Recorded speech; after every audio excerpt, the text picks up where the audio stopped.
आज हम इंटरमीडिएट के फिजिक्स में चर्चा कर रहे थे पोलराइजेशन अर्थात ध्रुवण।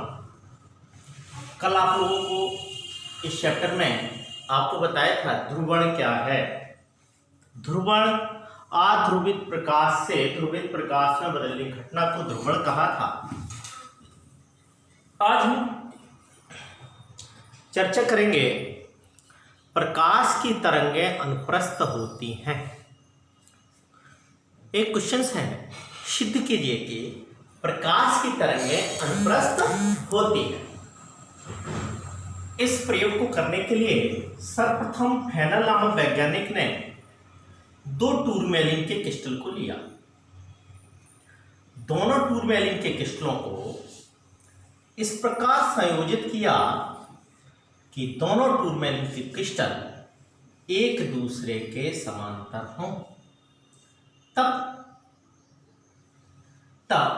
टूरमैलिन के एक क्रिस्टल से दोनों क्रिस्टल एक दूसरे क्या है, समांतर थे। दोनों क्रिस्टलों को एक दूसरे के अक्ष के लंबवत रखा और पहले टूरमैलिन के क्रिस्टल के सामने अध्रुवित प्रकाश को रखा।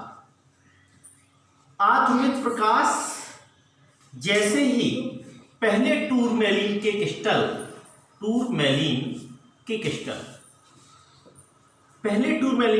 पर आपतित होता है, यह प्रकाश निकल करके ध्रुवित प्रकाश में बदल जाता है।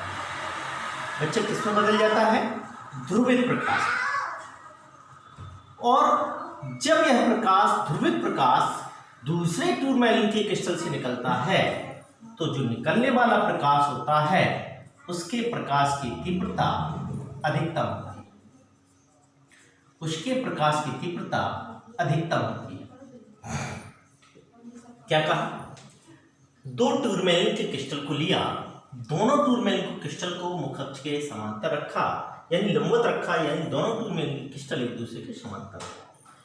जब पहले टूरमैलिन के क्रिस्टल के सामने अध्रुवित प्रकाश को रखा तो अध्रुवित प्रकाश पहले टूरमैलिन के क्रिस्टल से निकल करके ध्रुवित प्रकाश में कन्वर्ट हो जाता है। किसमें बदल जाता है?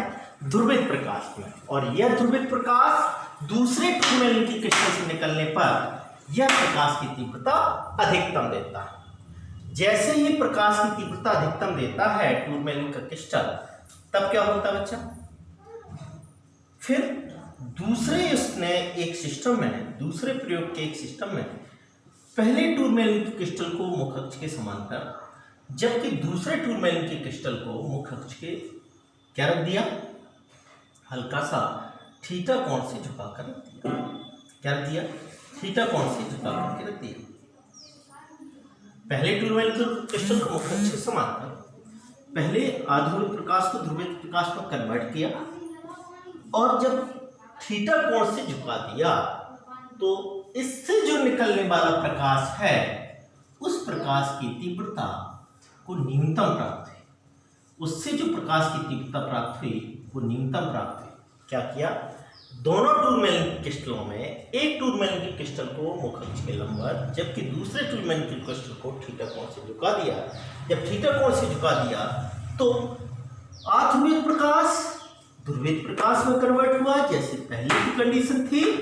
लेकिन जब ध्रुवित प्रकाश को तिरछे यानी थीटा एंगल से झुके हुए पोलराइड के क्रिस्टल या टूरमैलिन के क्रिस्टल से गुजारते हैं तो प्रकाश की तीव्रता न्यूनतम प्राप्त होती है। और जब प्रकाश की तीव्रता न्यूनतम प्राप्त होती है तो इससे प्राप्त होता है कि यहाँ पर गर्त का निर्माण होगा, अर्थात अंधेरा होगा। जहाँ पर प्रकाश की तीव्रता अधिकतम होती है, शायद मैंने आपको बत्तीकरण में बताया था, प्रकाश की तीव्रता अधिकतम तो अधिकतम वैल्यू, और जहाँ पर प्रकाश की तीव्रता न्यूनतम वहाँ पर न्यूनतम वैल्यू, अर्थात स्रंग और गर्त की स्थिति आई। तो जहाँ पर स्रंग और गर्त की स्थिति होती है वहाँ पर अनुप्रस्थ तरंग उत्पन्न होती है। तो हम कह सकते हैं क्या कह सकते हैं कि ध्रुवण में फ्रेनेल नामक वैज्ञानिक ने टूरमैलिन के क्रिस्टल के प्रयोग के साथ ध्रुवित प्रकाश को अध्रुवित प्रकाश को ध्रुवित प्रकाश में बदला, और जब अध्रुवित प्रकाश को ध्रुवित प्रकाश में बदला तो इससे प्रकाश के निकलने की तीव्रता अधिकतम होती है, जबकि जब प्रकाश की किरणें न्यूनतम पड़ जाती हैं तो इससे प्रकाश के निकलने वाली प्रकाश की तीव्रता न्यूनतम प्राप्त होती है। जहाँ पर प्रकाश की तीव्रता अधिकतम और न्यूनतम प्राप्त होती है तो वहाँ पर श्रृंग और गर्त का निर्माण होता है। श्रृंग गर्त के निर्माण के साथ